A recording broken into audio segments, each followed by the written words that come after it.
그 학생들의 커리큘럼을 보니까 뭐 영어 연극이라든지 일기, 보통 일반 성인들과 또 영어를 또 업으로 생각하시는 프로페셔널도 생각 못하는 그런 커리큘럼을 만들고 계시는데, 자, 우리 김소진 학생, 이 커리큘럼과 이런 활동 어떻게 구성을 하고 있나요?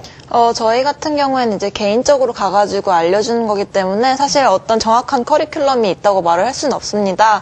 하지만 저희는 이제 가서 아이가 부족한 과목 혹은 뭐 부족한 과목이나 하고 싶은 활동들을 위주로 도와주고 있습니다. 그러니까 교육을 받고 있는 아이들 중심으로 맞춤형 교육을 네. 실시하고 있다라는 얘기인데요. 우리 그러니까 각각 그 노하우도 다 다를 것 같아요. 네. 김선영 양 어떠세요? 어떤 식으로 아이들을 가르치나요? 저는 놀토마다 2시간씩 가르치고 있는데 네. 놀토마다 2시간씩 가르치고 있는데 사실 초등학교 3학년 수준에 맞게 단어랑 문장을 가르치고 싶은데 아이가 이해하고 받아들이기 힘들어해서 알파벳 같은 기초를 게임을 통해서 쉽게 가르치고 차근차근 가르치고 있고요. 또 실력 향상보다는 관리하는 쪽에 더 초점을 맞춰서 하고 있어요. 관리를 한다는 게 어떤 거예요? 이렇게 공부보다는 아이가 좀 힘들어해서 이렇게 쉽게 하는 쪽으로.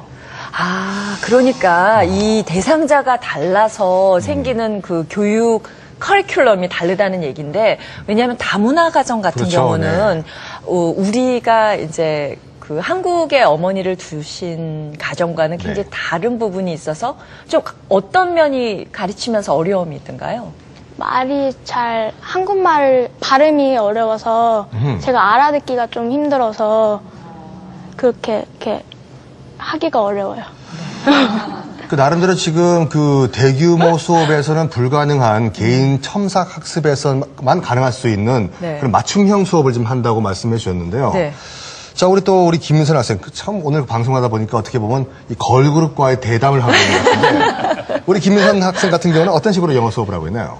네, 먼저 중학교 3학년 친구 같은 경우에는 워낙 영어에도 관심이 많고 또 이해력도 빨라서 영어 원서로 된 문법책으로 수업을 진행하고 있고요. 또 내신 기간에는 내신 영어 위주로 수업을 하고 있습니다. 그리고 초등학교 6학년 친구 같은 경우에는 영어에 재미있게 접근해서 기초를 다져준다는 생각으로 제가 집에서 책도 가져가서 읽어주고 여러 가지 표현도 배워보면서 재미있게 수업하고 있습니다. 네. 나름대로 정말 공부를 그리고 아이들을 가르치기 위한 준비를 열심히 하지 않으면 이렇게 맞춤형 교육을 하기는 참 어렵겠다라는 생각이 드는데요. 박준원 교수님께 여쭤볼게요. 네. 이중언어학회에서도 활동하셨고 다문화 교육에 대해서 관심이 많으신 걸로 알고 있는데 이 지금 우리 학생들이 하고 있는 영어 특성화 교육이거든요. 네. 어떻습니까?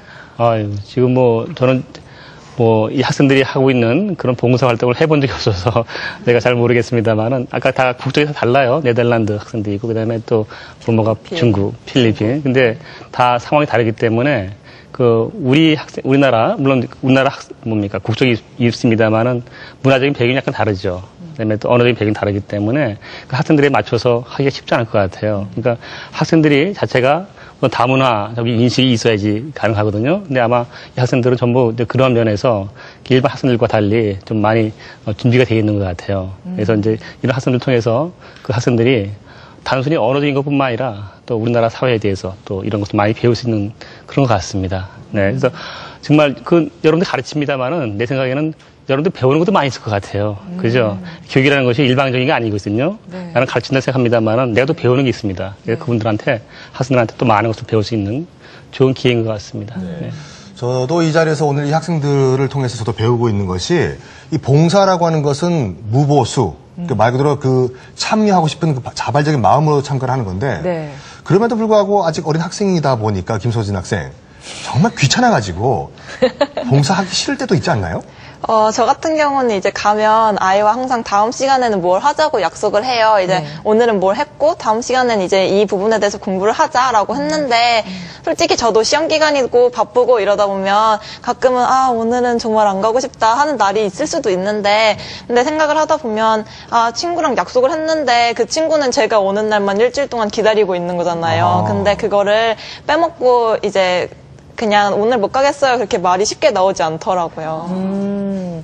그 김소진 양 같은 경우 몇 년 동안 지금 이 아이를 가르치고 있나요? 저는 이제 2010년 5월부터 시작을 했으니까 네. 2년 조금. 횟수로 3년이네요. 네, 횟수로 3년이 되고. 정말 정도 많이 들었겠다라는 생각이 드는데 혹자는 이런 봉사 고등학생들이 봉사를 열심히 하면 봉사 점수 따려고 그러는구나 이런 눈으로 바라볼 경우도 있거든요. 그런 점에 대해서 혹시 그런데 얘기하시겠어요? 사실 저희 같은 경우에는 봉사 시간이 이렇게 한 번에 가서 많이씩 나오는 게 아니기 때문에 예를 들면 갔다 오는 시간도 있고 그런데 딱 교육한 그 시간만 나오는 거거든요. 그래서 사실 봉사 시간 나오는 부분에 있어서는 별로 효율적이지가 않아요. 그래서 그런 마음으로 봉사를 하기에는 별로 안 맞는 것 같아요. 네. 정말 참 대견한 학생들인 것 같은데요. 네. 그렇지만 그 어른들, 저도 한 어른 중에 한 명으로서 이런 그 우려감이 드는 것도 저희가 이제 많이 나이가 먹었구나라고 느껴지는 건데. 왜요? 제가 만약 이런 고등학생들 자녀가 있다고 하면은 물론 마음은 그런 말은 안 하겠지만 마음 한구석에는 얘야 그렇게 자원봉사 시간 있으면은 수능 영어 단어 하나 더 외워라. 너나 열심히 해라 이러는 거죠. 너나 열심히 해라. 예. 이런 말을 할 것 같은데 우리 또 김소연 학생 그런 생각이 안 드나요? 엄마 아빠가 그런 말씀 안 하세요? 물론 그런 생각도 많이 들고, 이제 어머니도 이제 막 공부해라, 시험 공부해라 그 시간에 이런 말을 하실 때도 만약에 시험 기간이 다가오면 특히 하시지만, 아까 소진이가 말했던 것처럼 저희는 이제 학생들과 약속을 한 거기 때문에 저는 그거에 대해 책임감을 갖고 있기 때문에 가게 되고, 또 가서 이제 아이들이 활달하게 하고 적극적으로 저 이거 할래요 이러는 거 보면 기분도 좋아지고, 또 오히려 없는 시간을 이렇게 쪼개서 하다 보면 더 시간 활용을 더 잘하게 되는 것 같아요. 오히려 시간을 효율적으로 사용하게 된다. 상생을 할 수가 있다. 네. 정말 어른스러운 그렇죠. 아주 그냥 기특한 학생들이에요. 근데 제가 김보경 학생한테 한번 여쭤볼게요. 봉사를 쭉 해오셨잖아요. 가장 보람이 드는 순간 어떤 순간이에요? 제가 처음 에듀인 갔을 때 만난 학생이 되게 소심해서 영어를 잘 못하기 때문에 소심하고 말도 못 붙였었는데 점점 수업을 하다 보니까 적극적으로 참여하는 모습을 보고 보람도 느끼고 되게 책임감도 느꼈어요, 그 순간. 또 책임감까지 또 느끼셨다. 자, 그런데 일단은 원론적으로 돌아와가지고 자원봉사를 떠나가지고 영어를 가르치는 일이거든요. 네. 그러니까 물론 다 힘들지만 영어를 정말 학생들에게 가르친다는 것은 교수법을 또 따로 배워야 되는 거고 힘든 일인데 우리 김민선 학생은 영어를 가르치면서 이게 참 힘들구나라고 느낀 적은 없나요? 솔직히 가기 전에는 걱정을 좀 많이 했었어요. 친구들이 영어를 너무 잘해서 수업이 지루해지면 어떡하나 그래서 걱정을 많이 했었는데 네덜란드에서 왔으니까. 네. 막상 가서 해보니까 막 책도 같이 읽어주고 그리고 막 같이 써보고 그런 책에 대한 소감도 같이 말해보면서 그런 활동들이 재밌게 진행되는 것 같아서 즐겁게 수업하고 있고요. 그리고 또 막 남동생 2명을 얻은 것 같아서 저도 친한 누나처럼 재밌게 수업하고 있습니다. 네. 형제까지. 글쎄 말이에요. 그 박준영 교수님께서 말씀하셨는데 봉사를 하면 본인이 얻는 것이 더 많다라는 말이 우리 민선 양을 통해서 저희가 확실하게 확인을 할 수 있었는데요. 찾아가는 공부방에서 활동하고 있는 김소진 학생 같은 경우 봉사를 통해서 얻는 가장 큰 기쁨 어떤 게 있어요? 사실 저는 이제 아직 어려서 그런지 저희 사회가 다른 외국인한테 많이 개방이 돼 있다고 생각을 했어요. 그런데 이제 어머니랑 말씀을 나눠보고 그리고 아이랑 얘기를 하다 보니까 우리 사회에서 우리가 하는 행동 중에 우리가 예상하지 않게 다른 사람들에게 소외감을 줄 수 있는 행동들이 많다는 사실을 알게 됐거든요. 그래서 저도 그런 행동들을 이제 그 어머니께서 몇 번 말씀해 주셨는데 그런 행동들을 들으면서 제 자신한테 먼저 해보고 제 자신을 이제 먼저 고치게 돼본 것 같아요. 예를 들면 어떤 게 있어요? 예를 들면 그냥